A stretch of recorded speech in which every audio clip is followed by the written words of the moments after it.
Good evening, everyone. I am so excited for you to join me tonight for our discussion for the Black intellectualism movement. I am so thankful for everyone who is tuning in and those of you who are really invigorated about tonight's conversation. I am your host, Jamie Mays, as well as the founder of the Black Intellectualism Movement.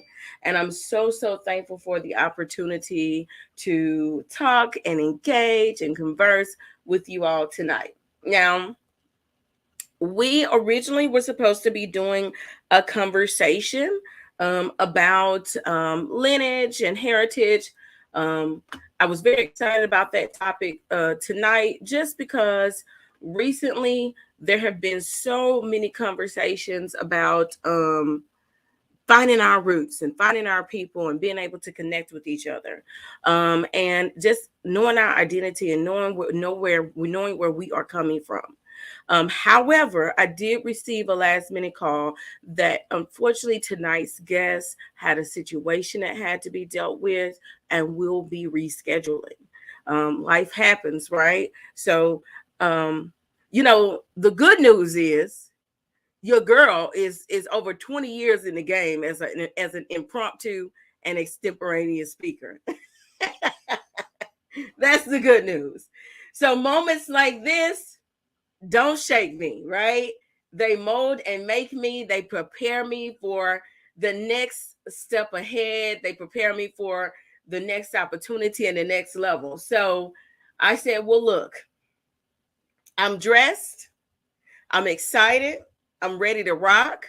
I've been preparing for tonight. Honey, I have on my good wig, honey. Look, my baby told me I look like somebody's auntie. I said, the aunt with the money? He said, yeah, mama. My friend girl said I look like Oprah's prodigy. So I like that. So, honey, with that in mind, with my good wig, with this fake beat to the guards, you understand what I'm saying? I absolutely refused to log off. I said, what we will do is, in fact, segue and talk about some other things tonight that are very important as it relates to the Black community and as it relates to Black history. So I'm very excited for us to talk about some things that I think we all need to converse about. And so the conversation is going to be about Black entrepreneurship. If you have any questions for me, you can ask. If you have any business that you would like to shout out, you can shout them out in the comments. If you are a business owner who would actually like to get on screen and promote your business, you can actually send me a message in my inbox, or you can drop it in the comments, and I will find a way to message you right quick and get that login link for tonight's segment over to you. And so tonight is going to be all about entrepreneurs. I'll be talking about my experiences with entrepreneurship, the journey, what we need to do going forward, how we can be more supportive of Black entrepreneurs, and just what the journey has been like for me over the past 20 years. If you have any questions, then please feel free to ask. That's absolutely no problem with me. And any tips and suggestions and comments are absolutely welcome. So we're just going to take a segue tonight. We're not going to be worried. We're not going to get overwhelmed. As I told you a moment ago, look, I started extemporaneous speaking 20 years ago, which means you could throw your girl the topic and I'm getting in there. You understand what I'm saying? So tonight is nothing but a thing. And for me to talk about something that's very passionate to me, which is Black entrepreneurship, I don't find that there's going to be a problem at all getting that conversation flowing. So I invite you, number one, to participate in this conversation, to ask questions. And number two, if you have a business and you would like to promote it tonight, you can either put your information in the comments, or you can shoot me a message in the comments or something like that, so that I can give you the login to come on camera and talk about what you do. And I will give you up to 3 minutes to talk about it. Okay. So I want to first start talking about just what it's been like to be an entrepreneur for the past several years. And really the fact that, everything happens for a reason. Everything happens for a reason.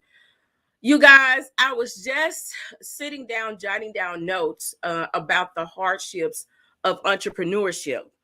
because I have had about 5 conversations this month with entrepreneurs who have been talking about the challenges they've been facing in entrepreneurship. And these conversations have been very raw, very real, very transparent. And so I said that I was going to sit down and jot some information down. And I was saying, well, I'll just choose a day coming up when I can go live and kind of just talk about what's kept me going for the past 11 years, some of the experiences I've had, and even welcome folks to come in and talk about some of the experiences they've had. Well, fast forward to tonight. God said you're not going to delay that conversation.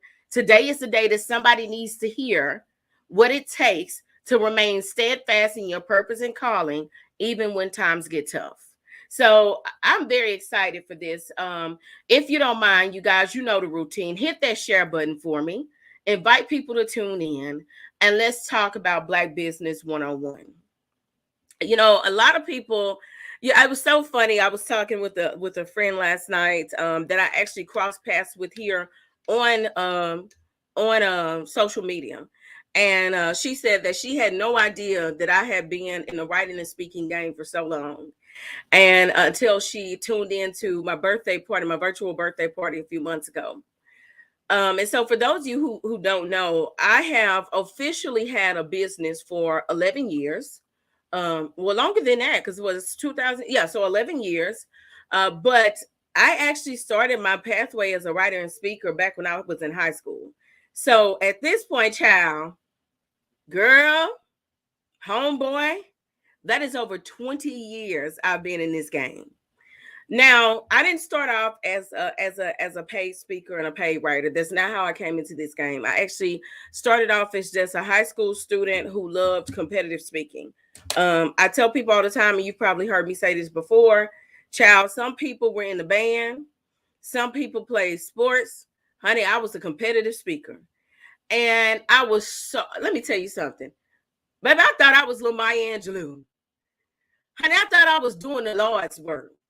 I just knew that I had aligned with my calling at a young age. And the interesting part about it is we live in a very demanding society now, where if you have it, people want you to put it out. They don't always care what it looks like or how it happens. And folks want to get paid immediately. But at this time, 20 years ago, I was a high school student, and the biggest pride was getting those awards after delivering your speech, winning first place in the district, winning first place in the state, and depending on how you competed, some competed, you might win a little bit of cash with that.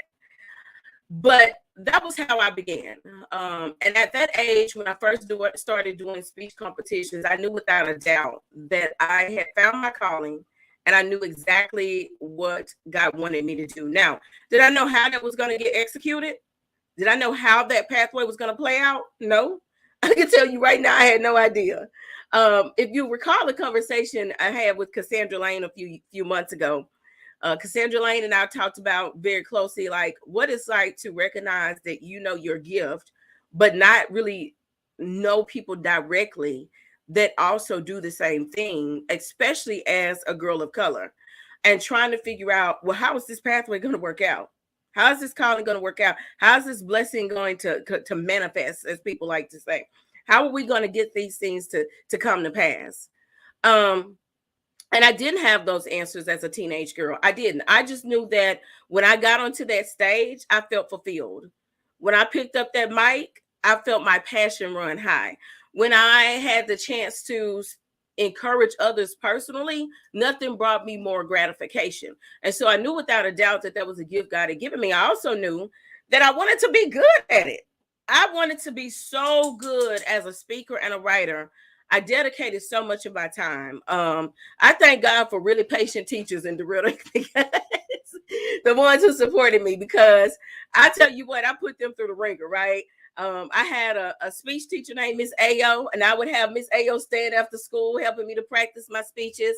Then there was Miss Woods, who I had stand after school when I decided to write a Black History play, and then had to actually, fight with adults in the school to let me have the right to produce this Black History play. And we'll talk about how the call doesn't come easy. We'll talk about that in a minute. And just all these other great people along the way who were willing to not only invest their money but their time into helping my calling materialize. And so let's fast forward to years down the road, because understand this, acknowledging your call at a young age may seem very easy, but as a high school student, being one of the few people who were doing competitive speaking and writing your own original poems and writing your own original speeches, that was not easy. That was not an easy choice to make. But it was something I definitely knew I wanted to do. And I knew that for all the things that I was dealing with on the other side, that this was a blessing God had given me to not only help other people, but to help me make it to another level, another day in life, and to feel a sense of joy, to understand myself, right? To understand the world, to understand humanity. So definitely identifying my calling at a young age was my saving grace. Absolutely my saving grace. And I've talked about it before. I've talked about childhood depression. My mom has talked about very lightly about her experience and allowed me to talk about it as well. And so understanding my identity at a young age, or my calling at a young age, was very important. Let's fast forward to being an adult, because we need to talk about that adult stuff and we need to keep it real. You know, I've been having a lot of conversations lately with entrepreneurs who are talking about their lack of support, how hard they work, how challenging the role is, and how they struggle to get support. Before I dive into that conversation, I'm going to go ahead and bring on my first guest to promote their business, and to tell you about some awesome things that she has coming up. They will have about 3 minutes to promote and share their business, and then we'll continue to talk about what to do when you are working your butt off, but you are not receiving the support that you deserve. One moment. We're going to bring on Miss Jessica Potts at this time to talk with you very briefly about her business. I did not know that you were bringing me on. um, I, she is not listening to anything, but I no, know she I came was into the back room. listening. I was listening, but I was backstage, and I was listening because I'm taking a Facebook hiatus right now, so don't do that. But I thought she was in the back room, but go ahead, because you have some good things, and they can still follow you on Instagram, correct? yeah, I still have an active page on Facebook, but Okay. I'm not currently engaging in Okay. Facebook right now. Okay. I needed to take a moment. But Understood. and on Instagram, Louisiana underscore Cannaboss. That is LOUISIANA underscore CANNABOSS. Awesome. Um, I am the CEO and founder of Bon Santé, which is um, French, paying homage to the Louisiana Purchase and our French heritage in Louisiana, and it means good health. My business focuses on education and advocacy for patients to learn and receive medicinal cannabis in the state of Louisiana. Awesome. Awesome. I offer private consultations with patients. I also set up doctor's appointments with them so that they can get a proper recommendation if they have a qualifying condition, which is any chronic illness. So that's just about any illness in existence, except for like you can't come in and say, "Well, I have a cold. Um, can I get a recommendation?" Can I That's get a not recommendation, boss? Right. no. That may not work, but anxiety, depression, PTSD, any autoimmune diseases, epilepsy, um, what else? Cerebral palsy, um, cancer, HIV/AIDS, um, autism. That's just some of the few that are glaucoma. That's just some of the few conditions that are listed. And I'm sure we all know someone, or we ourselves are experiencing one of those conditions. Absolutely. Um, and also obesity is considered a chronic illness now. So Okay. yeah, high blood pressure, diabetes, those things as well. So that includes, um, what would you say, 95% of the population of Louisiana? Um, yeah, asthma, yeah, that'll even qualify. So, what I do is I talk to the patient about cannabis, how I got into using medicinal cannabis for treatment of multiple sclerosis, and how I am no longer on the medications. I was actually taking chemotherapy. I'm no longer on chemotherapy, and I'm not on any MS medicines, period. I only Period. use cannabis um, for any MS symptoms that I may experience, and I really don't experience any symptoms because I keep the cannabinoids, and I'll teach you about that, and the terpenes in my system, to where I'm not having an autoimmune response. I also talk about the history of cannabis, that it has been used for millions of years. They actually found it with cavemen, um, that they used it then. So, and like I said, I set you up with the doctor. And also, if you have any follow up issues, I am available for those too. I also do training programs, educational programs for schools, nursing homes, hospitals, even rehabilitation centers, because a lot of people do use cannabis to get themselves off opioids and meth. It does help them get off those illicit agents.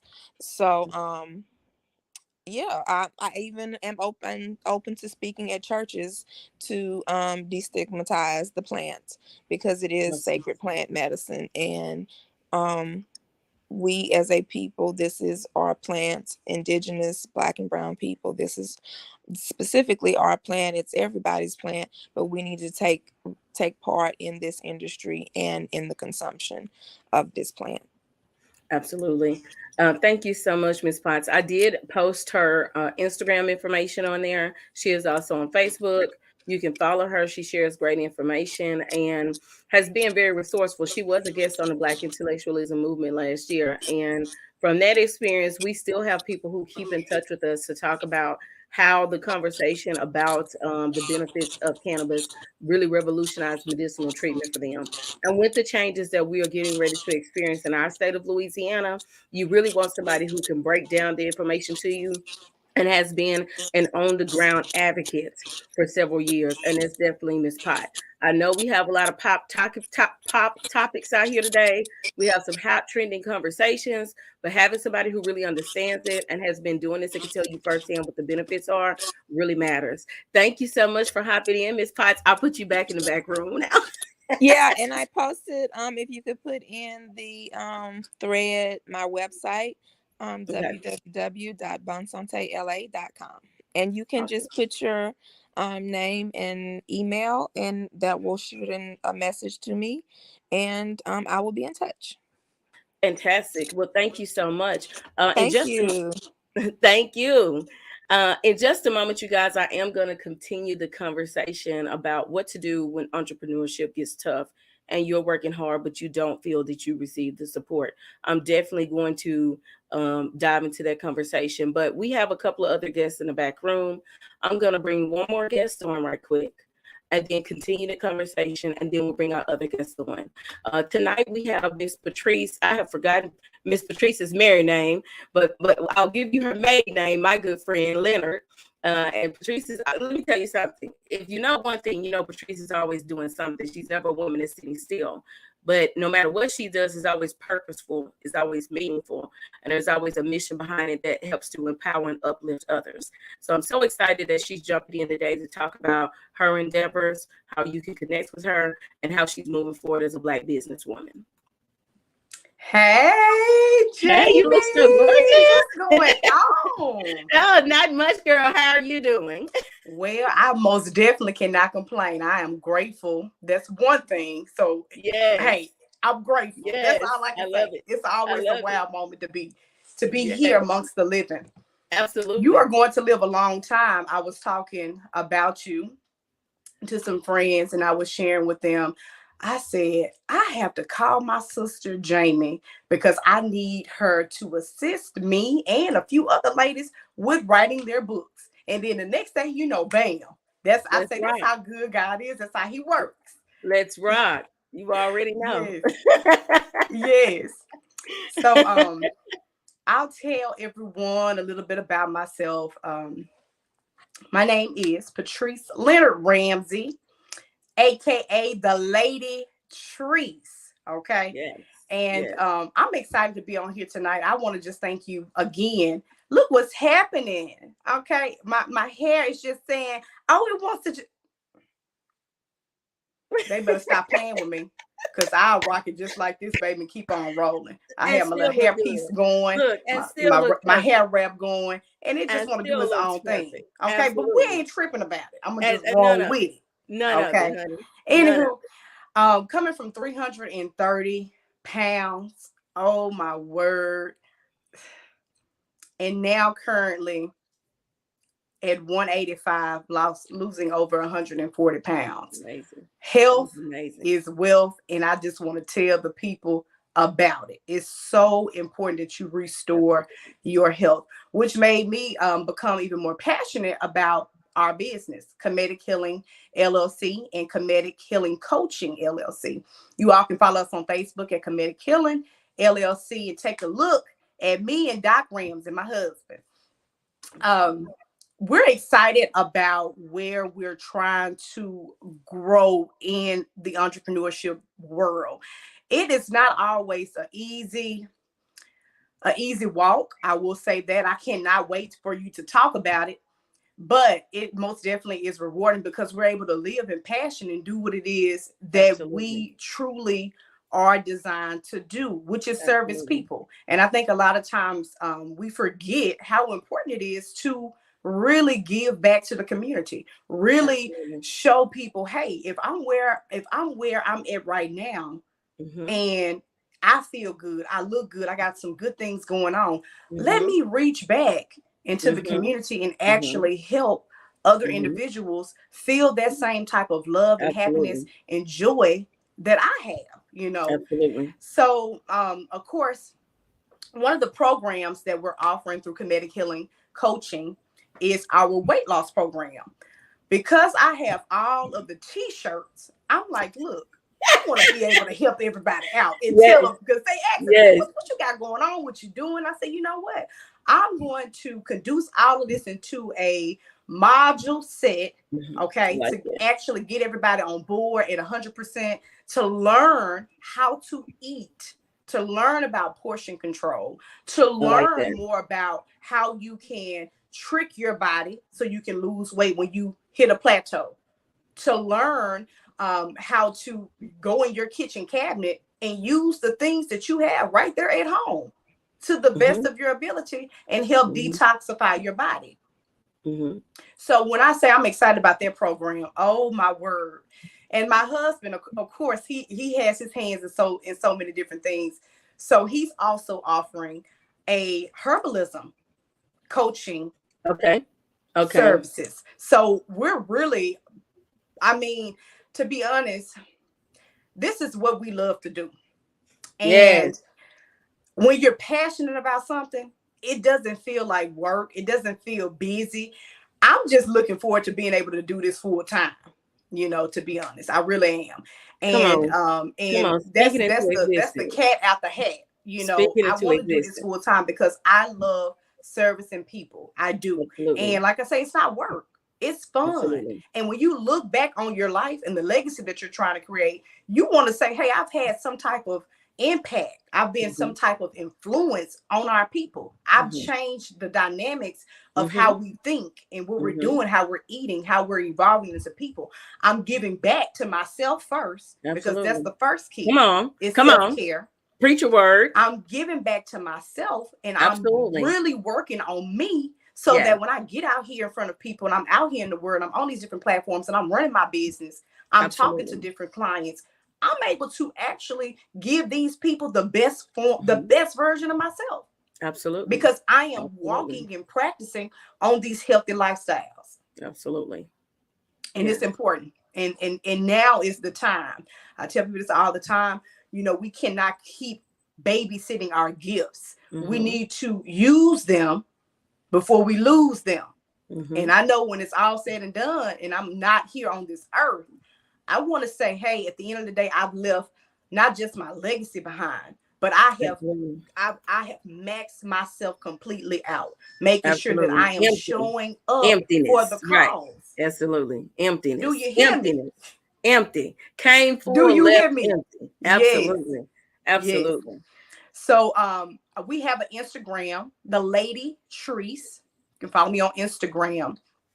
You can follow us on Facebook at Kemetic Healing. That's KEMETIC Healing LLC on Facebook. And y'all holler at your girl. We got all the t-shirts. We're ready to roll with you. And also some of the products. We sell a lot of holistic care products. So you have incense Mm-hmm. and body butters. You have natural soaps. It's good for your skin. When I say I'm over here glowing, when I say glowing and growing, that's all I'm on. Using, just completely going back to the earth-bound substances and making it make Absolutely. sense. So we have natural Absolutely. toothpaste, natural deodorant. We have body oils and body oil fragrances for male and female. We got a whole lot of things going on. And what's so interesting is that the natural conversation has returned full force more than ever right Yes.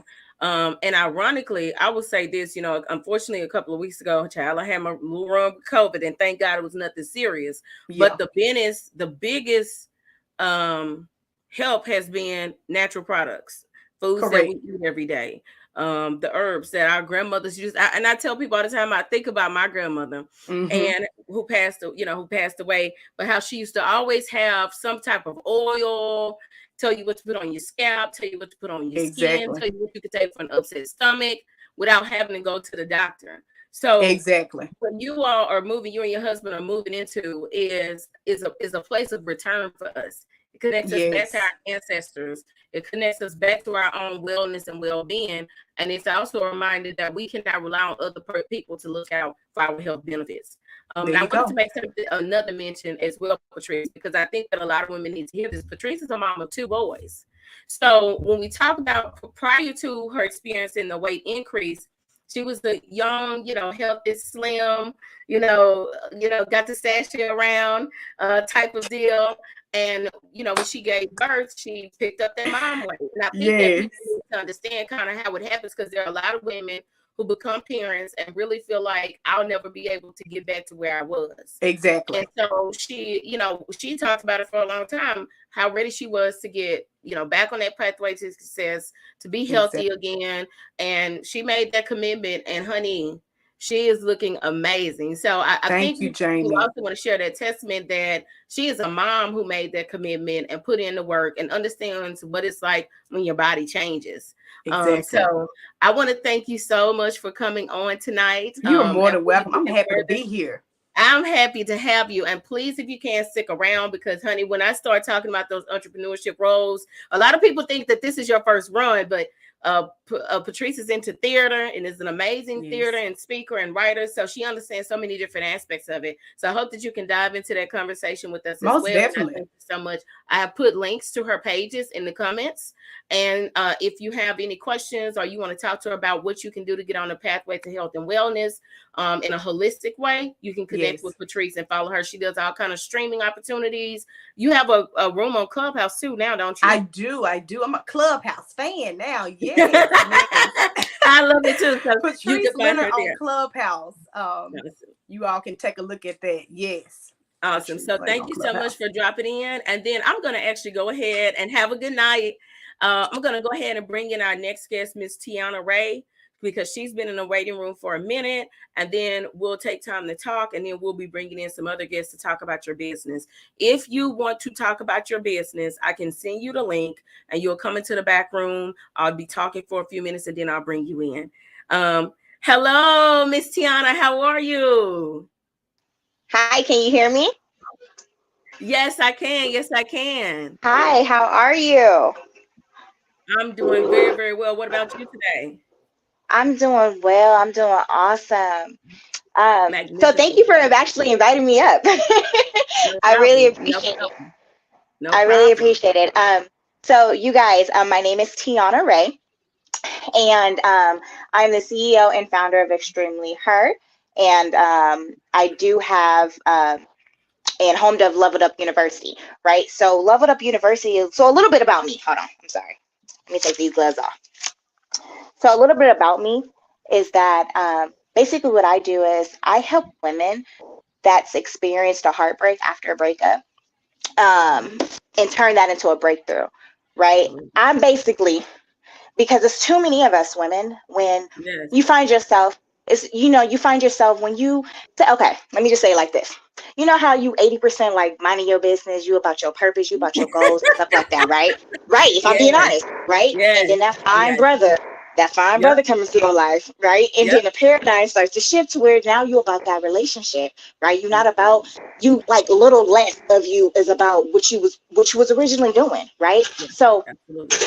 a lot of us, when we're doing that, a lot of us, when all hell breaks loose and then we're not in that relationship anymore, we find ourselves stuck, right? Yeah. And Absolutely. I'm just here to break the cycle of being stuck because there's too many of us women that hop in relationships and then we find ourselves stuck, not knowing what to do. You know what I mean? I was that woman once before. You know what I mean? I was that one who was that gave so much energy, they gave so much love, and I poured so much of myself into that relationship to where I didn't leave anything else in my cup. You know what I'm Yes. saying? So when that Yes. relationship stopped, it's kind of like my kind of life stopped with it too. You know what I mean? Absolutely. When realistically, if I'm being honest, and we use this term a lot, you know what I mean? When we get in a relationship, we find the love of our life. We like, oh my God, you complete me. You know what I mean? You made me whole. Girl, what? You was a Here's whole the ass problem. vibe. You was, you was a whole ass vibe before you even hopped up Yes. in that thing. So that's when your girl Yes. come in and I show you how to level the hell up out of that situation. Because girl, what you saying? Yes. What? You know what Yes. I mean? So that's what I do. I help women turn their heartbreak after a breakup into breakthrough because I need to show you, like you was a whole. She was a little lost. She was a little lost because we were stuck up in that thing. We, you know, but so that's what your girl do. That's what I do. I love it I up love it. university Love it. because it's too many of us. It's too many of us getting stuck in that. We need to break that cycle because we're not doing that 2022. Hello, honey. We need to get Not back at into our all. purpose. Not absolutely. We need to get back.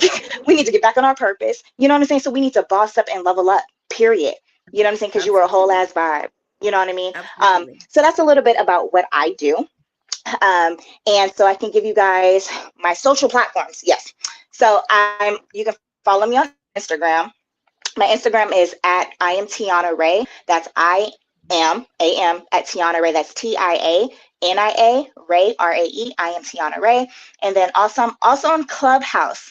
I'm becoming a huge fan of Clubhouse as well. You know what I mean? Yes. That's at Yes. Tiana Ray as well. And what else? Facebook. Follow my business page. My business page is Leveled Up University with two P's. So that's Leveled LEVELED Okay. Up UPP University. And yeah, I think those are all my little. That's all my little platforms. But yeah, connect with your Awesome. girl, ladies, because we ain't about to be stuck. We breaking the Not cycle at of being all. stuck. No sis is being left behind. Okay, come Yes. get your life. Yes. I want to Period. thank you so much for coming on tonight, Tiana. I love it. I love it. I want to Thank thank you you so so much for much. coming on tonight because it's absolutely pertinent that women not lose their sense of identity in a relationship or once their relationship is over. And we have a lot of Mm. women who are going through that, especially, honey, right after Valentine's Day. So we just have to be real about it. You are showing up like clockwork for somebody who's going to watch this video, for some women who need to be empowered and need to get a restoration Amen. of themselves. So Amen. absolutely, Amen. absolutely. I Because have we reclaiming that we were reclaiming that self-worth and power. So absolutely. absolutely, absolutely. And I love when you say we're not doing that in 2022. Exactly, exactly. So I have Absolutely. actually It's dropped. Go ahead. I'm sorry.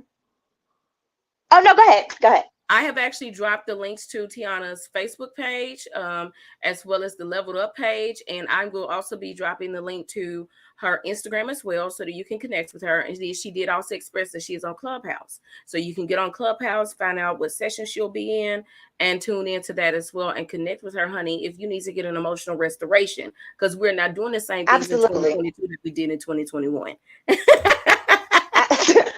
Amen. Okay, I got a whole program for that just alone, and I'm ready to launch that thing. Okay.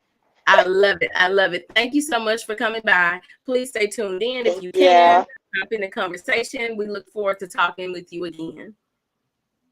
Yes, ma'am. Yes, ma'am. Thank you. So I'm sorry, I didn't mean to click so fast. So I want to thank everybody who's come by so far. Just for those of you who are just now tuning in, we had a slight change in plans. Things happen, emergencies come up, changes come up. But honey, child, I had my good wig on, honey. I had brushed Brooklyn out. Child, I had brushed Brooklyn all the way out, honey. And I had this face together. Do you understand me? Thank you, friend. I had this face together, child. I had my child fed. I had everything. So I said, we are not going to miss out on tonight's conversation. I had some notes I had been jotting down. I had a really important conversation last night, a conversation I've been having all month, but for the past couple of months with other entrepreneurs. So what I said was, well, we'll stay in this thing and we'll talk about Black entrepreneurship instead, because one thing Black people are not playing with anymore is understanding our own purpose and making sure our coins align. We talk about that as being a component of what? Creating generational wealth and making sure that our children are set for the future as well. So yes, honey, I got you. So I'm very excited. If you are interested in coming on to promote your business, you can send me a message. I'm looking at my Facebook. If you have my phone, you can text me, all those different types of things, and I will be sure to go ahead and get you in here so you can come on and talk. But in the meantime, I'm going to also talk about some of the difficulties of being an entrepreneur and my people who are very frustrated about lack of support when you are working your butt off. Um, I've had this conversation so many times. And if you all can recall, we talked about it a little bit a few months ago when we had Mr. Jonathan Polidor on here. It's Black History Month. I think I've had the conversation about 7 or 10 times. I myself have gone in and out of those moments where I am like, what is it that is keeping the support for moving forward? And I want to first start by explaining something. First of all, understand that entrepreneurship is not an easy pathway to take. It's not an easy choice to make, because regardless of what people say, one of the easier choices to make is to decide that you're just going to follow along with the status quo and then allow somebody else to write you a paycheck, quite often, which is less than what you deserve. That's the easy part. When you decide to take on the role of entrepreneurship, you realize a couple of things. Number one, when I start this thing up, I'm probably going to have to do most of the work by myself. Number two, I'm going to have to figure out how to make a business successful. And I've never run a business before. So there's going to be a lot of learning curves in this experience. There are going to be a lot of learning curves in this experience. And number three, that starting a business and helping it to run requires investments of time, investments of education, and investments of your coins, honey. Despite what people think, baby. They used to think that, oh, Jamie had that little teacher check. Child, that teacher check was, we already know teachers don't make much, but child, that teacher check was stretched even more, trying to continue to make my entrepreneurship lifestyle move forward, because I understood that making my business a success wasn't just about the aspect of, saying that I had a business and making the pieces look good, but also having to invest in making that thing happen. So, and you can drop your questions. If you have questions for me, if you have questions you want other people to answer or talk about, you can please put them in the comments. One of the conversations I had just last night that I've actually had several times this month is about, what do you do when you are working your butt off and you are supporting others, But child, nobody is supporting you. Ooh.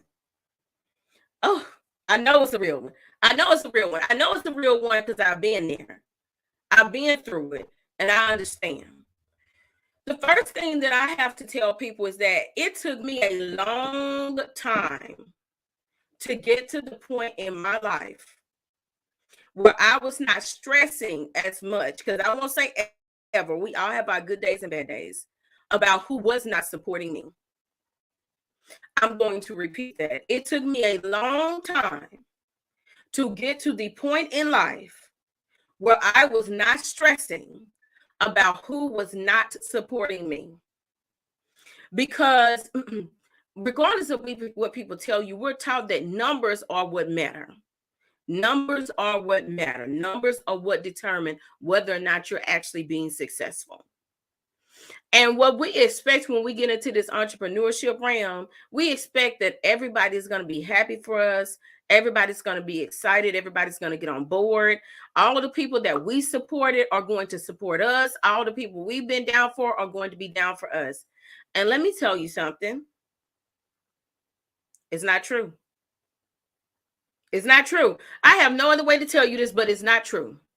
When you become an entrepreneur, there will be a lot of people that you have supported that will not necessarily support you.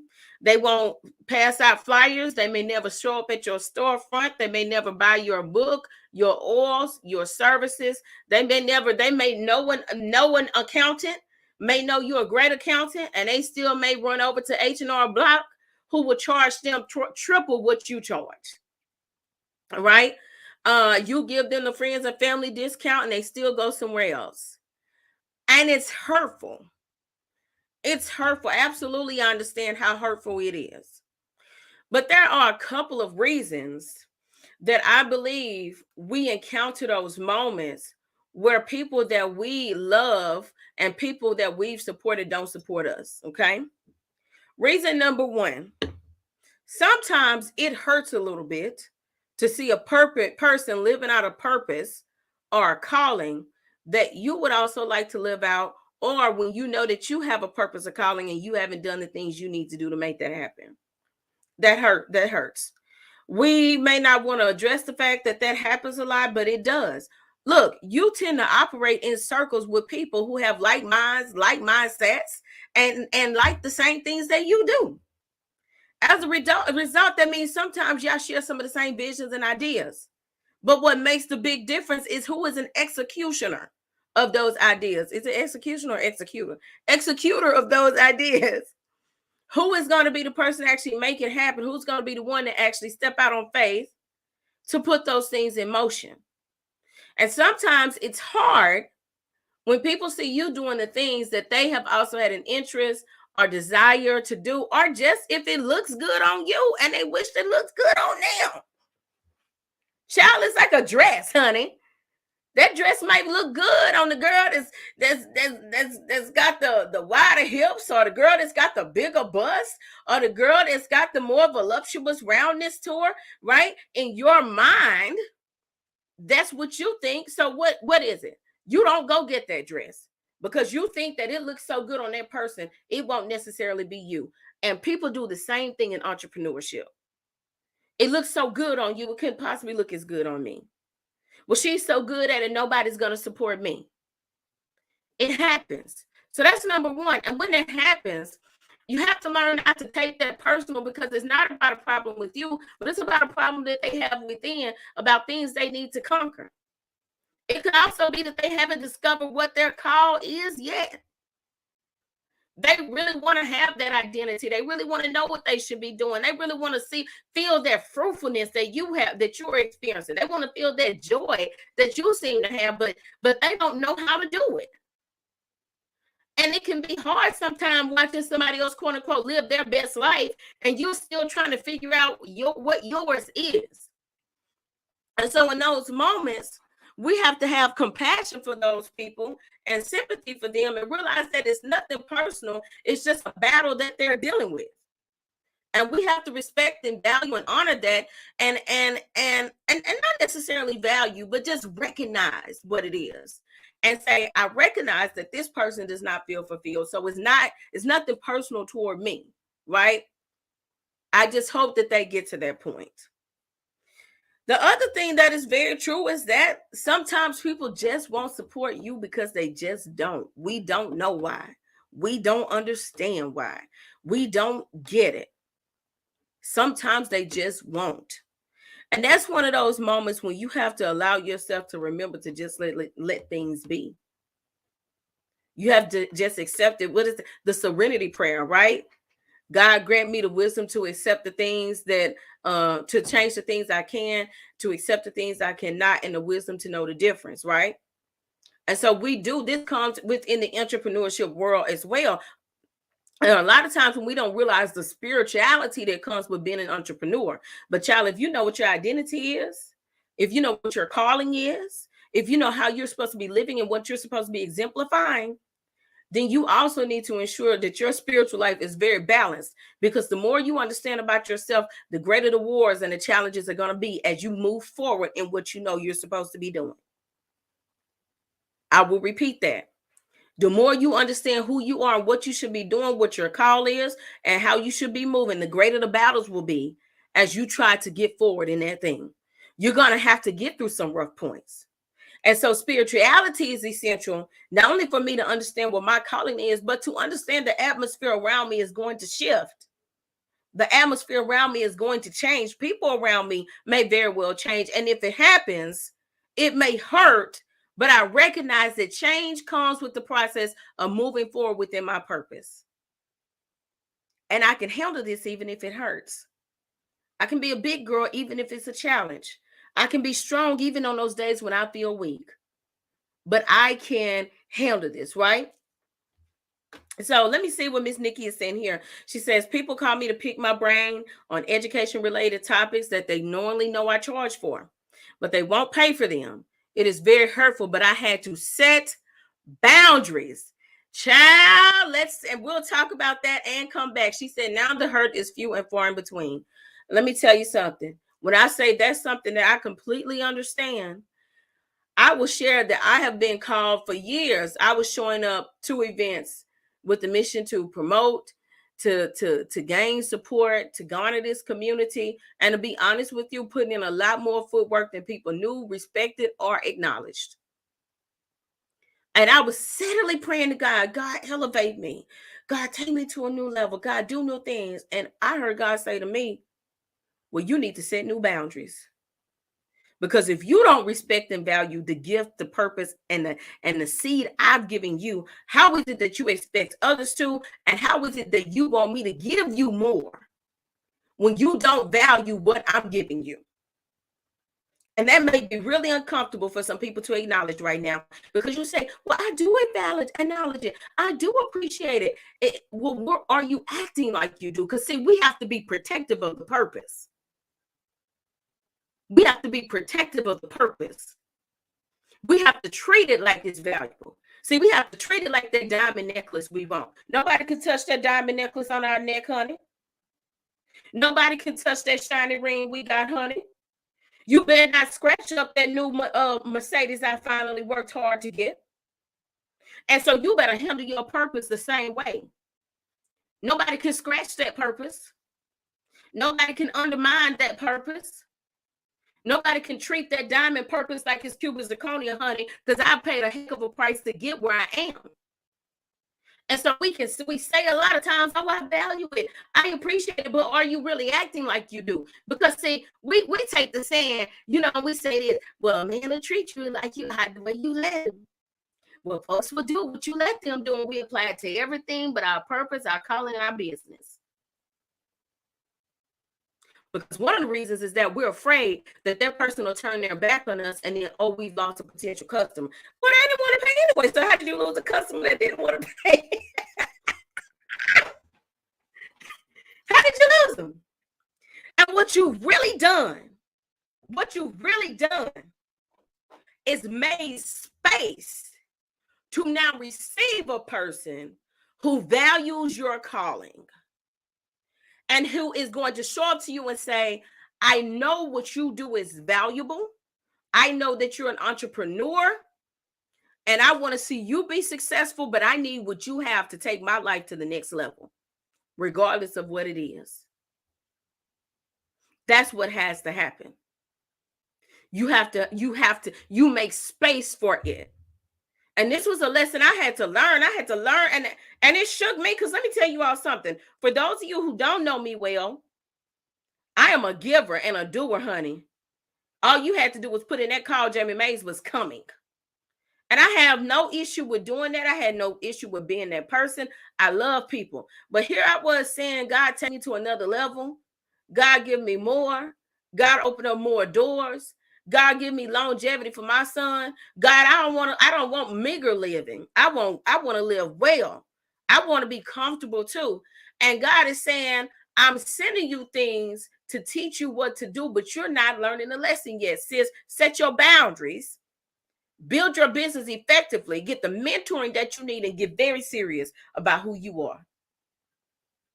Nobody's asking Amazon for free memberships every month. Nobody's asking Netflix to give them movies for free. And so when people come to you and recognize that you have something valuable, they're not going to continue to put you in a situation. I put a tweet out the other day that said, it's weird to me that people want me to feed their souls, but have my child's stomach empty. And it should not come down, and sisters, especially my brothers too, but let me have a conversation. We're not talking about having to feed your kids bologna sandwiches anymore, okay? If we're taking it to another level, I grew up on bologna sandwiches and ramen noodles, and I love ramen noodles now. I have no beef with them. They taste good, but I eat those ramen noodles by choice. Do you understand? And now, when I cook my ramen noodles, I turn it into some lo mein. I put some shrimp in there. I put some onions in there. I put some purple onions. I put some parsley in there, right? And I really elevated it. It came in as ramen noodles. It hit my plate as lo mein. And let me tell you something. That needs to be how you walking in this thing as well. Do you understand what I'm saying? You came in as Patrice, but you walked out as Comedic Healing. You came in as Miss Tiana Ray, but you walked out as Level Up University. You came in as Miss Jessica Potts, but you walked off as Cannabis.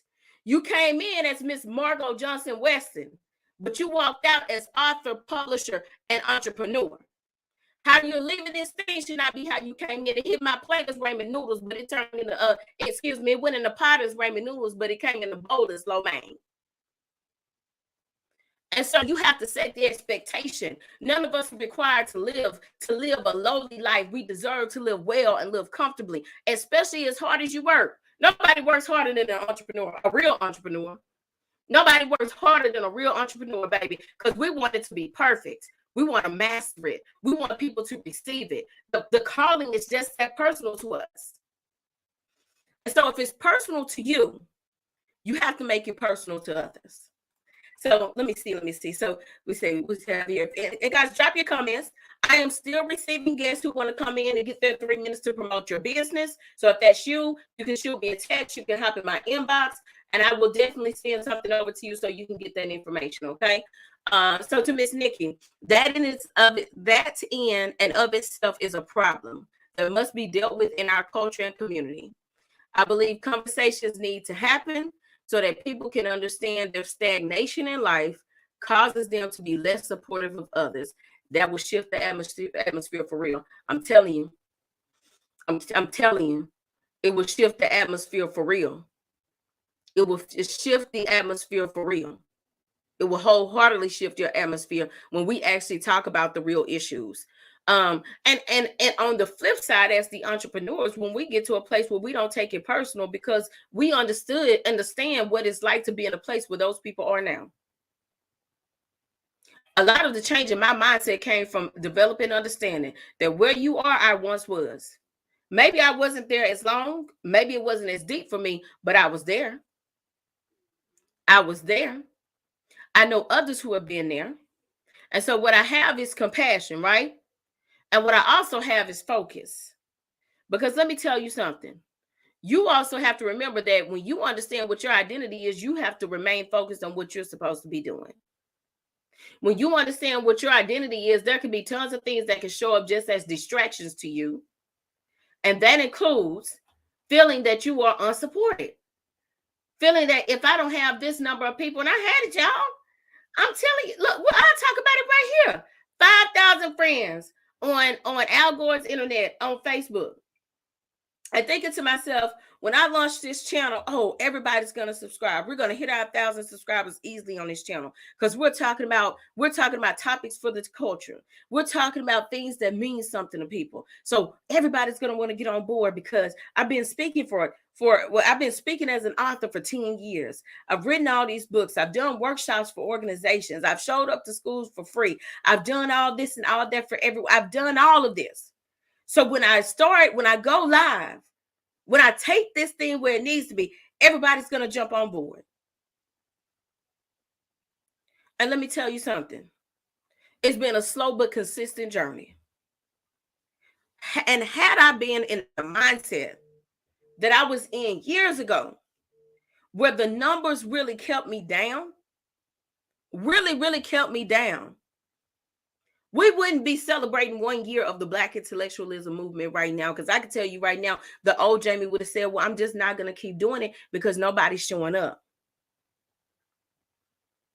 Oh, those are not the numbers I thought I would see. Oh, this person that I always show up for, that I've mentored behind the scenes, that I gave a platform to, and that I paid for them, they're not showing up. So if they don't believe in me, why should I keep doing this? I don't tell any lies. I talk the straight facts. I spit the truth. This is what a lot of entrepreneurs think. This is how they feel. This is this is what you believe. But the new mindset said, first of all, I exist in my purpose. And because I exist in my purpose, I keep going because I know that my identity is not rooted in other people's response. What I'm doing is casting a blessing out there that God has called me to give. What I'm doing is operating in a place that God has called me to operate in. And because I'm doing that, because I'm operating out of obedience, because I'm feeling fulfilled every day, I feel good when I get up. I feel good when I do what I know I'm supposed to do. I feel good when I have these conversations. I feel good when I'm sharing the culture. Then it does not matter who does not show up. What matters is who does show up, because today they came to get that which God has called me to do. Instantly. And when I understood that they are doing that I am doing what God has called me to do, then I'm reaching those who need to be reached. And let me tell you something, child, elevation comes. And let me tell y'all some real stuff. It's going to come from directions you don't expect. It's going to happen in ways you don't expect. It's going to come from people that will surprise you. But what you're looking for is coming. What you're looking for is absolutely coming. You have to stay committed, and you have to stay consistent, and you have to continue to believe. And when you continue to believe in it, nobody else has to believe in it. Nobody has to respect your vision. Let me tell you all something. I don't have a problem speaking that real. There are so many people who feel that Jamie is too radical. She's out here writing poems called Black Mama-ish. She's out here talking about the murders that have happened. She's always talking about Black women being disenfranchised. Sis, you're too radical. Since you're talking too much of that, you make people uncomfortable. I said change is uncomfortable. I came into this world as a Black woman, impoverished, to a teenage mother. I came in discomfort. But then God gave me everybody and everything I needed to keep moving forward. And because I know what discomfort feels like, it is my responsibility to then move forward in my purpose and calling, and to encourage those who feel that this evolution of society is uncomfortable. Change is uncomfortable. Growth is uncomfortable. Going forward can be very uncomfortable, but it's necessary. Let me tell you something, child. Honey, girlfriend, boyfriend, home biscuit. Liberation is walking in your calling and knowing your identity and being unapologetic about it. Every single day you wake up, you are doing what you know you are supposed to be doing, and you just feel good about it. And so because of that, your commitment to improving your business, to growing your business, cannot be based on who is responding to what you're doing, but to your commitment to your calling. If people understood, I tell people all the time, I say there are still a lot of days when I don't feel the best. Everybody knows I've gone through some health trauma in recent years. And there have been days when I still don't feel, back is just giving me the blues. Not feeling that awesome. Child, I propped those pillows up in that bed. Get on that computer. And child, these fingers still tight. Even if some days the one feels a little numb or the wrist is hurting a little bit, these fingers still tight. I remember the time when I said, God, now that I've had to leave this job and I'm not, all these things that I feel like I've lost, what am I going to do? He said, what do you mean? Now, when you heard it on Players Club, you believed it. Listen to me. You better use what you got to get what you want.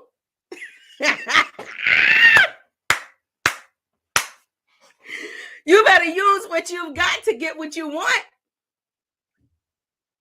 How much does it mean to you? How much do you value who you are and what your calling is? Because everything else that you need will come to you. And so it's not, let me tell you something. Child, when we talk about the support issue, I'm talking about it brought sis down to tears. We're talking about a decrease in the clapping in the audience. It will hurt your feelings for a minute. I put a saying out a while back that said, sometimes you have to remember not to clap back. Let God clap for you. And when he does, it'll be a standing ovation. Oh, man, I saved that one in my phone. That was my stuff. Sometimes you have to remember not to clap back. Let God clap for you. And when he does, it'll be a standing ovation. That means that you don't have to go on social media and call out everybody who has not supported you. You don't have to go on a long rant about how much people don't respect and value and you've done this and this and that. You don't have to do that. Let God clap for you, and the standing ovation is going to light the room up. Do not let it distract you. I'm going to tell you something. Mentorship is essential. I'll talk about that in a minute. Let me put another post up. Mentorship is essential. Okay? And it has impacted my life in a tremendous way, and I'll talk about that further in a moment. Ms. Nikki says, respect and value your gifts even when others do not. This will shift the spirit around your purpose for sure.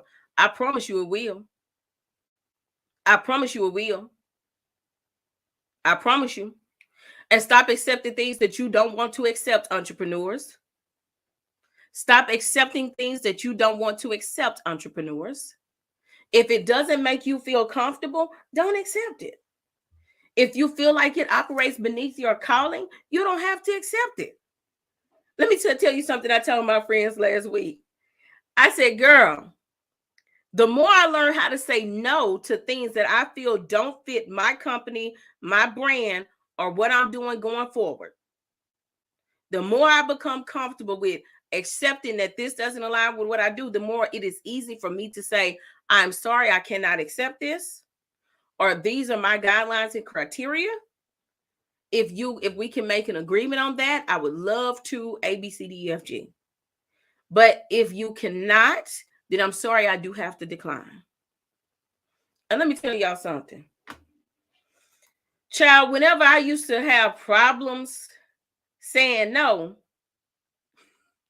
So if you're in the back room and you want to get in these comments, by all means, you can go to my Facebook page, Jamie Mays, or you can go to YouTube and you can tune in. I just want to let people know because we have some excellent conversation coming on in the background. And I know you guys may want to see some of their commentary as well. So you can go to YouTube or you can type in Jamie Mays and come to my main page. Okay.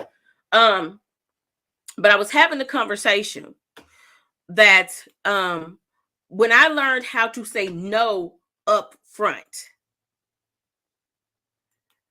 I was at peace.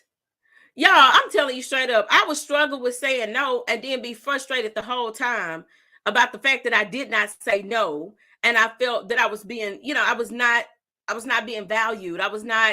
It didn't align with what my beliefs were or what I was trying to do. And so I would say, I would not say no. And then I would be frustrated. And then for the next X amount of days, the people that I love, the team who supports me, my mentors have to listen to me air out my frustrations. And guess what?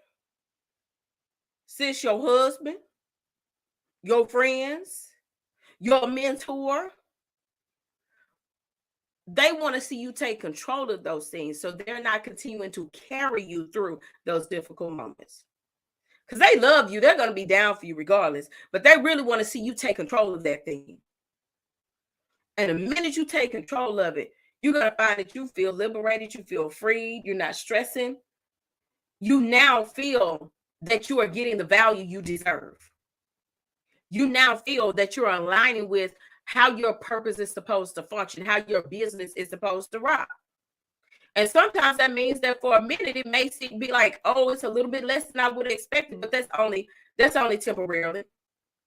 That's only temporary. Do you think Oprah settled? Didn't. Do you think Denzel took every script that came before him? Did not.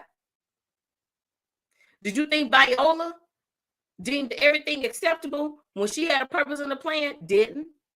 And not only did she not think it was acceptable, when she had a bigger platform, she addressed the discrepancies and the issues, and she made it very clear that women who look like her and in her community deserve opportunities. Why am I saying that? Because a lot of us also struggle with authenticity when it comes to our businesses.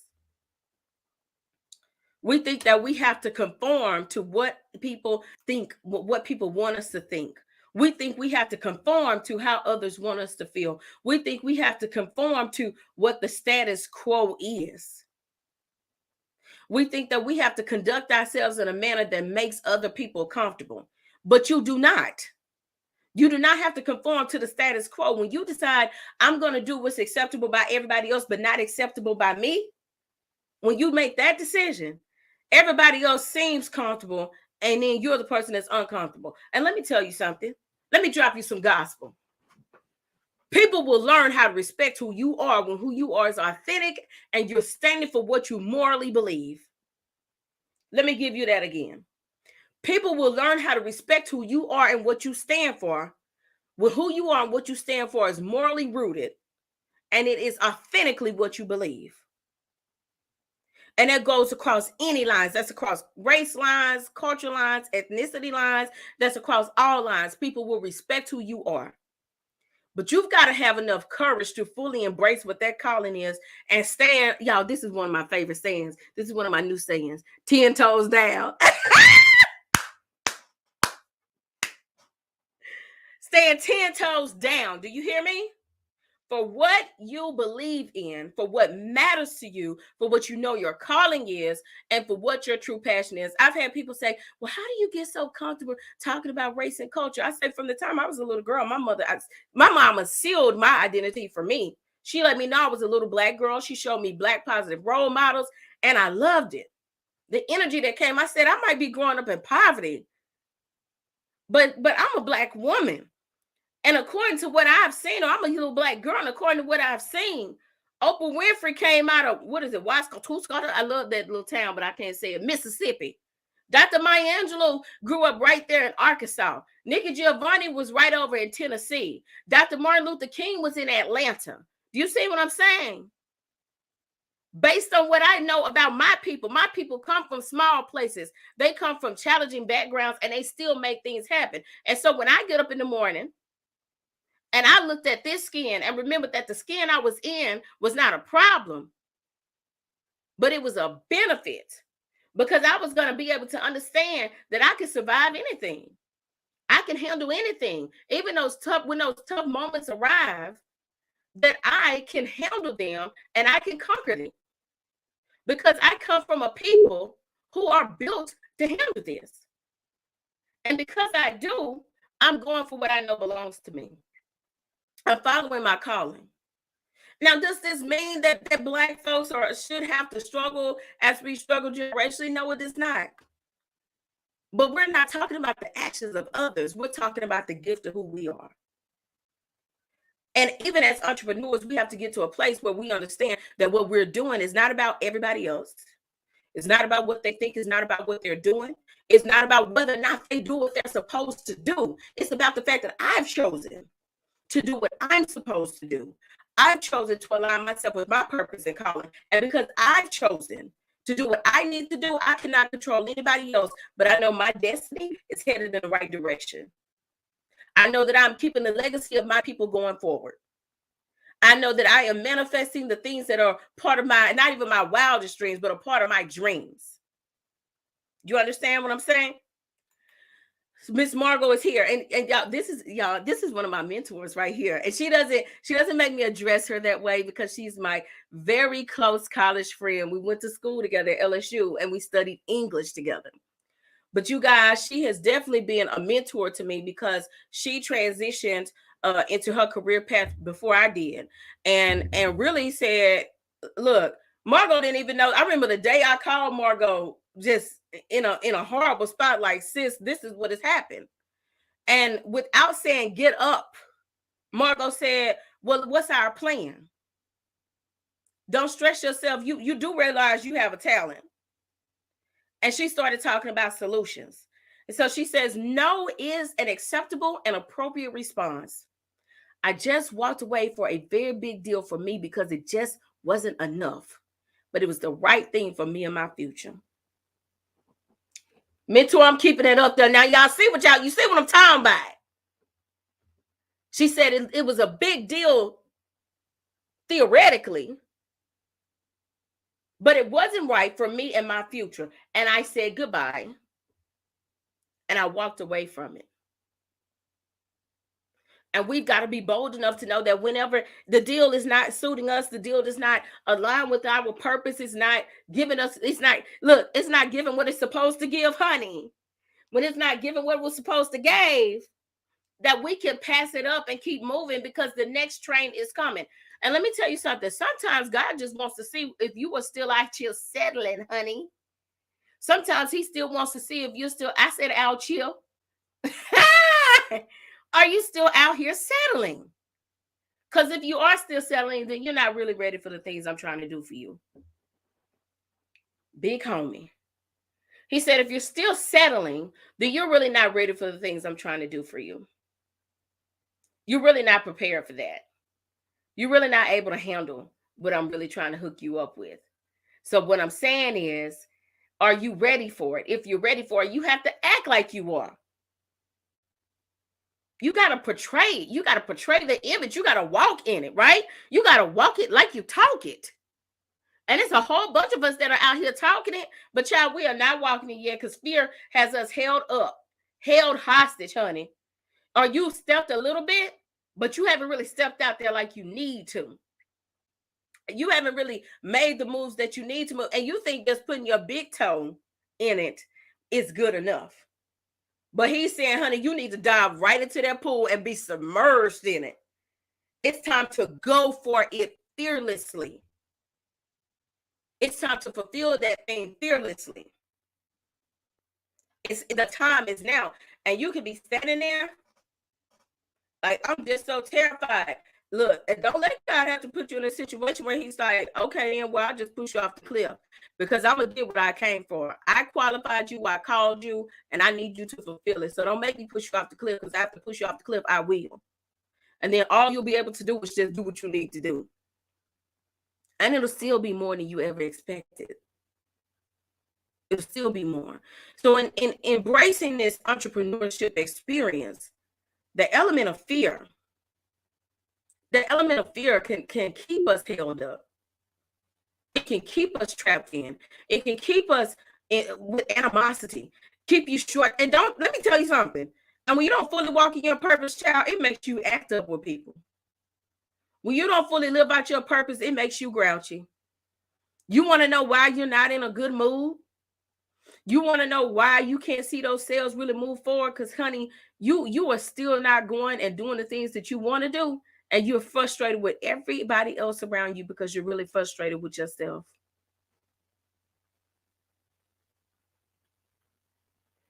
So throw that fear to the side. And look, I'm not saying you won't be scared while you're doing stuff. Child, I walked in many ways terrified. Lord, all I have is you. I got a testimony. I'll share the testimony with you all soon. But I'm telling you, I'm speaking firsthand. There have been plenty of days when he was all I had. There have been plenty of times. I tell this story all the time, and I love sharing this one. So this was in my earlier years of speaking. I think I had just published my third book, which was Bitter Lemon, Sweet Lemonade, the short story collection all about women. Okay. So when I published that collection, I'm sorry, you guys, I'm going to call my son because I need my tablet. Okay.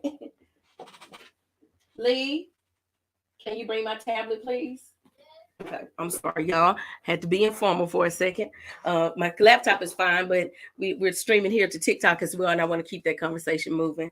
But I remember when I was going to, so let me tell y'all about this. There was one summer, I was here in Monroe, and I had written my third book, which was Bitter Lemon, Sweet Lemonade. And child, during that summer, I had decided that I was going to give up my apartment, and I was teaching and everything, but child, I was living on teacher pennies. And when you live on teacher pennies, you already know how it is. So I had decided that TikTok, I'm going to log you back in 1 minute. I decided that I was going to give up my place. And that summer I was just going to travel to try to promote my book and really just increase my visibility. So y'all, let me tell you something. I was hyped too, because if you know me from back in the day, y'all know I used to have that burgundy Altima. And her name was Big Burgundy. And honey, I love Big Burgundy because that she was true to the game. Lord knows, I'm gonna tell y'all something. The Lord knows that like car maintenance, I have to have a good vehicle, because when it comes down to me, I'm like, teach me exactly what I need to do in order to manage cars, but I don't really know much about vehicles, right? And so I got on the road one time. I had been in Baton Rouge for a week and had done some great connecting down there. Really enjoyed Baton Rouge. And then from Baton Rouge, I was actually going to Beaumont, Texas, in order to do a book discussion and signing at the library out there, the main location. So I was really excited, got ready to go to Baton Rouge. At the last minute, I found out that there was a terrible rainstorm on I-10. And we're not talking about lightweight terrible. I mean, it was horrible. And I'll tell you how horrible in a minute. I never have like driving in rain. I'm not a rain driver. It makes me a little nervous. So for me, I'll try to wait till the rain clears up. But that day, I knew I had to be in Beaumont in time for that book signing, which was at like 4:00. So I got on the road to Beaumont. Child had Big Burgundy packed up. She was doing her thing. I'm playing my bounce music. Bounce, biggly, biggly, bounce, bounce. You know, I'm a Louisiana girl through and through, okay? I don't act brand new or better than anybody. So I'm like, oh, bounce, bounce, bounce, bounce. That's what's keeping me awake. I have my snacks on the side. So I'm ready. I'm rocking and rolling, And I'm riding down I-10.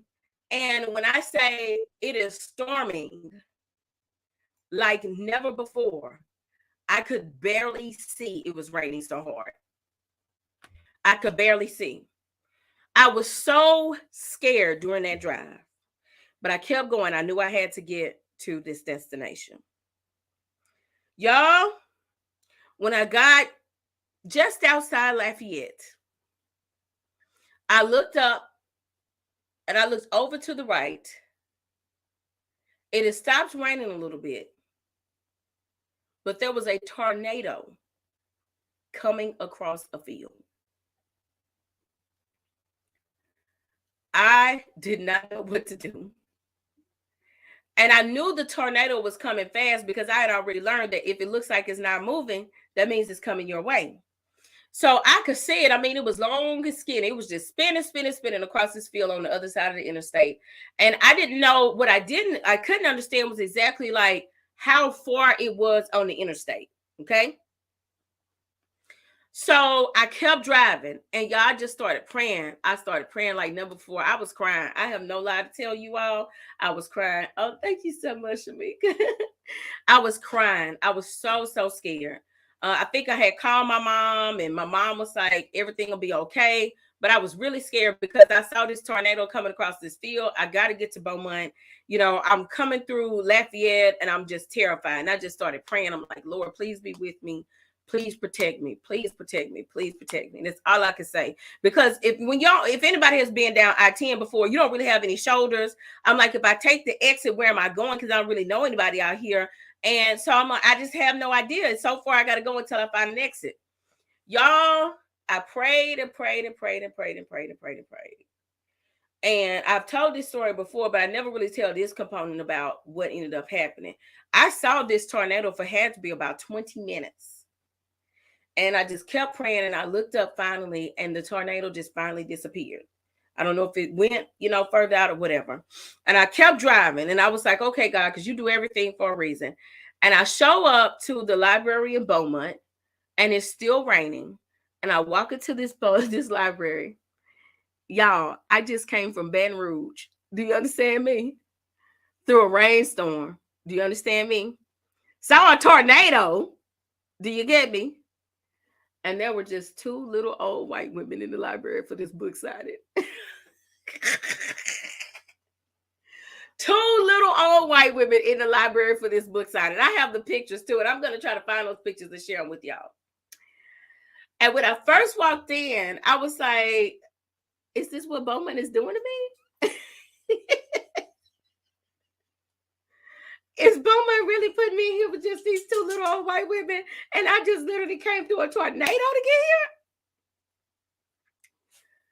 And y'all, I really had to go to the bathroom and gather myself up, because at that time in my career, I wasn't as emotionally mature. I wasn't as spiritually mature. I enjoyed being a writer. I wrote my books because I loved them, but I just wasn't there yet. I still felt like numbers matter. But that day alone was the day that would change my life and impact my perspective on it. I went in and I did a full show anyway. I never let anybody know I was upset because I still wanted to have a positive attitude. So I went in there anyway, and I gave a full show. So I talked about blood is supposed to be, bitter lemon, sweet lemonade. I shared some of the stories from the book. I talked, and I even answered questions from these women. They asked me about my teaching career. They asked me about my personal experiences as a writer. They asked me all kinds of questions. And after a while, so I had, at this time, both of my brothers were living in Beaumont. And one of them was working, and the other one was, as soon as he got off work, he came over. So he came in, so I ended up with two older white ladies and a black man, and the librarian. Okay. And so they asked all these questions and everything. And by the time we finished, one of those women said to me, she said, I just have to let you know something. She said, your students are so lucky to have you as a teacher. She said, I was listening to you talk about those kids, and your face lights up. So I know you love it, and I know they love you. She said, but I'm going to also tell you that you're going to go very far places as a writer. You're very talented. You're a great writer. I know this book is going to be good. So I want to tell you to just keep going. Keep going. Y'all, this woman had to be about 80 years old. And she had come up face to face with me. And she was holding my hand. She said, just don't stop going. And y'all know how I do. I started crying, right? Because I really needed that encouragement that night, because after I had literally driven in a doggone tornado to get there and showed up, and there were only two old white ladies, a sis was feeling down. But I would tell you this, 7 books and 11 years later from my first book, I'm absolutely so thankful that I never saw fit to throw in the towel. And I hope that means a lot to somebody else too. I never saw fit to throw in my towel. For most of the years of my teaching career, I basically lived 2 careers. I had 2 careers. I was a teacher, and then I was traveling as a writer and speaker. And it was very demanding. But there were parts of me that just could not and still cannot see life without speaking and writing. It is my energizer. It's my lifeline. I can't see myself without it. I love what it does for me. I love what it does for others. It is the best reciprocal experience I've ever had. And so whatever your calling is, whatever you know your gift is, it is literally your lifeline. It is literally the thing that sustains you. It's the thing that keeps you purpose driven and motivated. And you have to adopt the mindset that there's nothing you're willing to do to sacrifice that calling and purpose. Because it's literally the only thing that will sustain you in this life. You know, a lot of people, have recognized that my son is following along in the writing and speaking world. When we talk about the sweetest blessings, there are a lot of things that I know God is going to give me because I'm not settling. I know God is going to position me to meet Oprah soon, who I've loved since I was a little girl. I know that he's going to position me to continue to connect with larger audiences. I know that this channel is going to move forward because before I was able to see it, there were other people who kept sending out their positive energy and positive vibes and saying how much the Black intellectualism movement has meant, how much the Cooking with Mom book has meant to families, how much the Cooking with Fam channel has meant to others. And so they could see the vision when I just thought of it as an idea. When I just moved off passion and hearing God say to me, you need to move these conversations forward. Other people could already see it. And so what it did is give me courage. And a lot of people who saw it didn't know me. And so I say that part to tell you, don't wait for friends and family to validate what you do. Don't wait for friends and family to give you approval on it. You have already been approved when you accept what your purpose is. And the support and encouragement you need will often come from places where you don't expect it to. And that's perfectly okay. And I'm not an unrealistic person. You know, there are a lot of people that say, oh, well, I don't need anybody. I don't have anybody cheering me on. That's unrealistic. That is not true. We all need support. We all need encouragement. We all need people to align with us that believe in what we're doing going forward. And because we need that type of support, we definitely need people who are going to be down for us. Do you understand what I'm saying? So that's not true. But understand that if in this moment it seems like you're on this island alone, the people that you need to support you are coming. The uplift you need is coming. And I hope that even this message I'm sending to you today is uplifting as well, because I stand in agreement with you. I support you. I want to see you go to another level of excellence. I hope your dreams come true. I want to see you break generational curses. I want to see you touch and impact the lives of people who need what you have. I don't have to know you. If you're putting in the work to make it happen, if you're believing that it shall come true, I support you. Just like so many people have supported me along the way.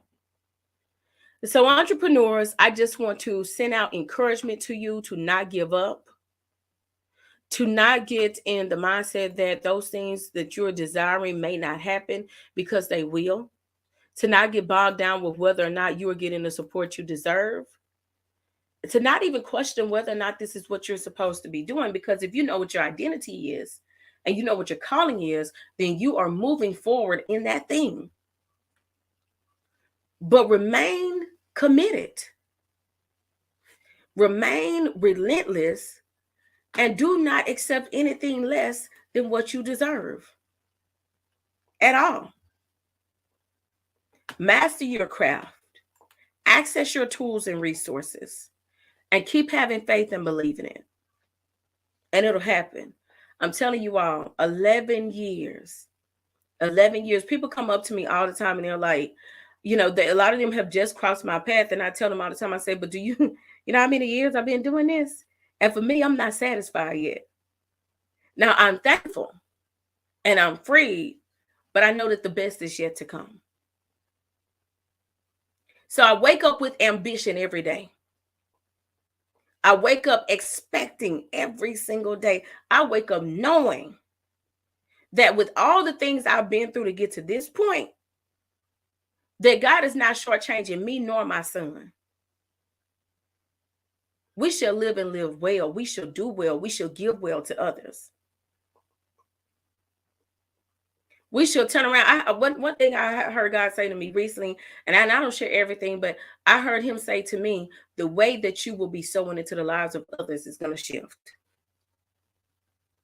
So just because you don't have the time to give anymore, what you're investing in right now in terms of your business is going to give you the resources to invest in others. Do you understand what I'm saying? Come on now, Mr. Timothy, don't do it today. We'll be talking. We'll be. I'm about to. You understand? I'm going to say that again. Just because you can't give people the time right now, it is because you are investing in something that's going to give you the resources to take people to new levels. I have a list of people that I have written down whose lives I intend to sow in to keep their missions moving forward.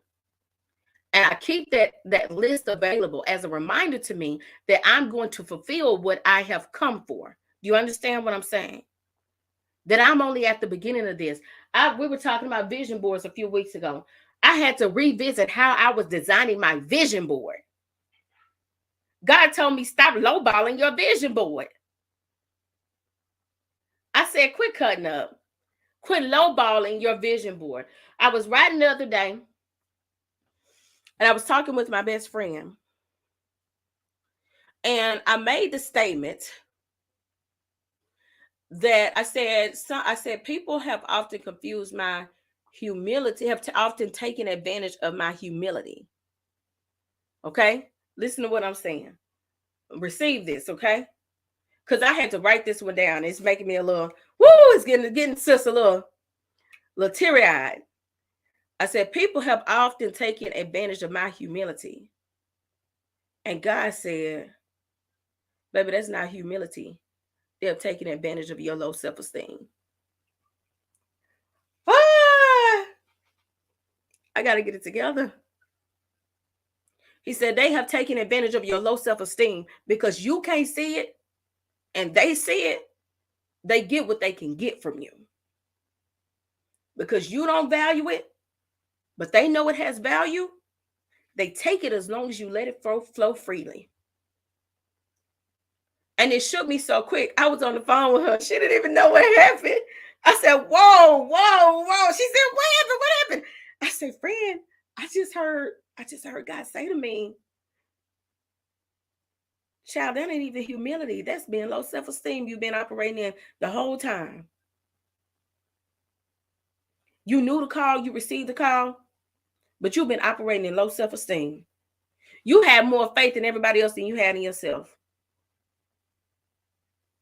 Folks, you call folks and ask for services, you pay with no problem. But when it comes to you demanding that people treat you and value you and allow you to move forward so you can do more, so you can receive more and go to higher places, you have not seen it in yourself. That is not humility. That is low self-esteem.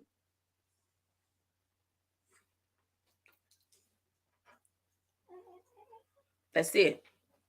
You can't do it the same way. And it's not anything against anybody. It is strictly pro you. It's not anti anybody. It's pro you. It's pro legacy. It's pro family. It's pro time. And it's pro calling. It's not anti anybody. It's pro you. And especially to my women and my men as well. But our children have got to be well equipped to carry the torches that we light. And if we are not setting boundaries and also requiring the value of our business match the income we are bringing in, we cannot properly prepare our children to carry the torch we will light. Because before we pass it to them, we'll be to put that torch out.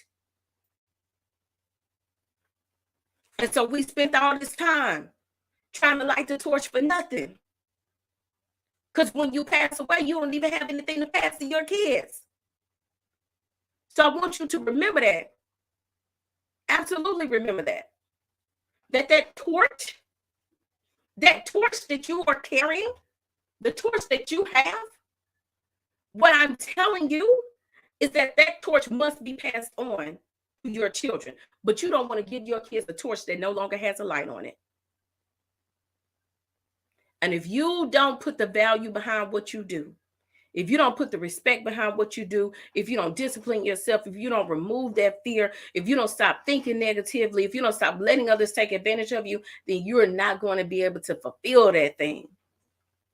And I don't care what anybody tells you, sisters and brothers, if you know it's your calling, there's a meaning for it to be multiplied, and there's a meaning for you to be well equipped. We got to stop thinking that only, we'll let people talk us out of feeling that we have to be comfortable financially, and we deserve to be well taken care of. But you put in more hours on your passion than you did when you worked a regular job. You don't hear anybody tell Oprah her brand is not worth the billions that she receives, millions and billions. You don't hear anybody telling Jay-Z and Beyonce that they're not worth the money. People will buy those concert tickets, pay $100, $200, $300 with no problem, plus buy an outfit, go out to an expensive restaurant to celebrate, but you want to let people downplay who you are? And you put in the same work, you just don't have the same platform? That's it. Imagine if Jay-Z would have let anybody make him feel he wasn't worth it. Beyonce would have let anybody make her feel she wasn't worth it. Oprah would have let people make her feel she wasn't worth it. Maya Angelou's value when she passed away was, I think, approximately $10 million, I think it might have said, or 30 million. I looked up a few. I think it was 30 million when she passed away. Nobody had to see Maya Angelou for who she was when she was in Mississippi as a mute. Nobody had to see Maya Angelou for who she was when she was in Mississippi as a mute. Nobody had to see her in her potential when she was a train car conductor. But Maya Angelou saw herself in the image that she needed to. And that's why she went from train car conductor to doing plays in New York and developing a name. That was why she eventually had the ability to go and teach in Africa, to work alongside Malcolm X and Dr. Martin Luther King, and eventually become a dear friend of Oprah Winfrey, who was getting paid what God knows what to show up just to offer words of wisdom, because she saw who she was before anybody else did. When they thought she was just dusty in Arkansas, when they thought she wasn't worthy, she saw that. So you have to see it too. And it doesn't matter. Yeah, look, don't think that knowing your value is going to come without days of turmoil. It comes with turmoil, honey. The gift has a price to it. The gift has a price to it. It's going to come with doubt. It's going to come. But at the end of the day, I have a rule that I tell people all the time. I say, you can cry today, but you get that butt up tomorrow. It's time to get back with it. You can be stressed today, but tomorrow, you need to be back in the game. You can cry at night, but in the morning, you need to be getting up like you still want it to happen. Because life will come and go, especially when the call is big, the business is big, the potential is big. It's going to come and go. But as long as your feet are above ground, do not give up on yourself. Do not worry about what other people think, because it's really not about them. It's for them. Your gift is for them, but it's not about them. Your gift is for humanity, but it's not about humanity. Do you understand? And I'm going to share just a look at a couple more of the conversations we've had here, and then we're going to call it a night, honey. I'll hit that hour and a half. That imposter syndrome is real. Keep going. He only shows up because he sees the anointing and power that's on your life. That's it. Fight it. Fight it. Thank you, Miss Tiana. Imposter syndrome is real. And we as Black women struggle with it, period, just because we go through so much in society. Society is really critical. If you follow my Facebook page, I put the post up today. I remember back whenever the issue came up with Sha'Carri, and I put a post on Facebook defending her and saying we should be teaming up around her, supporting her through this tough time. She's going through things many of us haven't been through. They tried to tear your girl up in the comments. And y'all know I also had ended up in a little conversation on Twitter as well.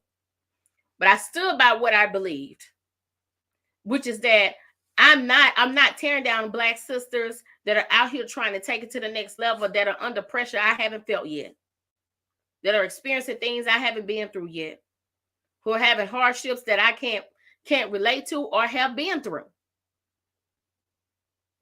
And we come back around to this table, and here we are now. After Naomi Osaka talked about mental health, after Simone Biles talked about mental health as a athlete, after Sha'Carri talked to us about mental health as an athlete, nobody understood it. Folks talked about them and treated them any kind of way. But when the other little girl from, where is she from? Is she from Russia? I'm not sure. I can't remember. Camila has her incident. Now the media knows compassion. People know compassion. So Black sisters, I get it. Trust me. I've been in your shoes as a Black educator, child. We could go on and on about what it's like to work in education, whether you are among a group of people who look like you or one of very few. We could talk about it all day. I understand. But Black women in particular, sisters, we give too much for too many people. We give too much support to others. We show up for others way too much to not start showing up for ourselves. To not start dreaming big and doing big. To not start setting up boundaries to say, I love you, but in order for you to be better, I must be better. I must allow my dreams to come fully into the light. One of the most rewarding experiences I've had in recent years is helping my former students publish books. You guys have seen Brianda Simmons, who wasn't my direct student, but actually her mother worked at the school with me and she became my mentee. I'm working with a young man I taught during my first year in Baton Rouge as a teacher. He is publishing his book. Those are some of the most rewarding moments. But do you know what really allowed them to be able to come back to the table and work with me on that level? That I maintained that thing that meant a lot to me, which is what I do as a writer and speaker. That's the only way. If I would have hidden that under a bushel, if I would have said I'm not doing this anymore, and I was tempted, trust me, especially whenever I became a mom. And I had so many demands on my plate, and honestly had so many other personal things going on, child, I almost threw in the towel. But I really heard God say, that's what you think? Sis, it's time to power up. Power up. And had I let defeat conquer me, I wouldn't even see my baby. My son is a speaker. My 7-year-old. I wouldn't see that manifesting. I wouldn't hear my former students say, Miss Mays, let me talk to you. I'm ready to write my story. I wouldn't see other Black men saying, sis, can you teach me how to be a creative writer? Because I have a gift and I want to use it. And so what I'm saying is, don't allow anything, sisters, to continue to make you hold your purpose and your gifts hostage, to minimalize your business. Do what you have to do. I appreciate you all so much for joining me tonight. I thank you for tuning in. You know, it's so amazing how sometimes, you know, the unexpected creates the perfect opportunity for us to really dig into some things that we need to talk about. I hope that what I've shared with you all tonight as Black entrepreneurs, or even an entrepreneur in general, is enlightful. And I hope that it helps you going forward. I thank you all so much for tuning in to this conversation. And your girl is going to leave you with a poem. Because guess what? I'm not leaving anything on the table anymore, honey. I'm making sure I do what I came to do. The poem that I shared tonight, I may have shared before, but I'm sharing it again because I feel like it's the perfect thing that goes with tonight. And it's called The Best. I hope that this poem is not just a reflection of how I feel now, but also motivation for you going forward to think of people in your field who inspire you, people in your field who are doing what you do already and what you want to do, and how you can use your inspiration from them to keep going forward. So this poem is called The Best. Excuse me, I'm sorry. I want to be the best who's ever done this. And it ain't got nothing to do with competition or who's outdoing me. It's about me and what I expect of myself.